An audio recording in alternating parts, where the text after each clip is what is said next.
আপনারা অনেকেই জানেন যে স্পেন ফিলিস্তিনিদের পক্ষে অনেক দিন ধরে আন্দোলন করে আসতেছে তাদের ফ্রিডমের জন্য, তাদের স্বাধীনতার জন্য।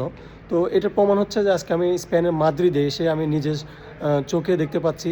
আমার পিছনে দেখতে পাচ্ছেন যে আমি এখন একটা রেসিডেন্সিয়াল এরিয়াতে আছি এবং এখানে অনেক বাসায় যে ফিলিস্তিনের পতাকা ঝুলতেছে, এটা হচ্ছে তার একটা ভালোবাসার উদাহরণ। এই যে আমি যদি আপনাদেরকে দেখাই, জুম করে যদি দেখে, আমি এখানে এই যে বাসায় দুটো পতাকা এবং ঠিক উপরে আরও একটি বাসায় একটি পতাকা, ঠিক আরও একটু সামনে এইখানে আরও একটি পতাকা, সব ফিলিস্তিনের পতাকা। ঠিক এই লাইনের আমি যদি একটু সামনে যেয়ে দেখাই, এই যে এখানে একটি পতাকা, মানে 2-3 বাসা পরপরই পতাকা আছে এবং ওই যে এখানে জুম করে যদি দেখে এই যে আরও একটি পতাকা, সামনে হয়তো আরও আছে।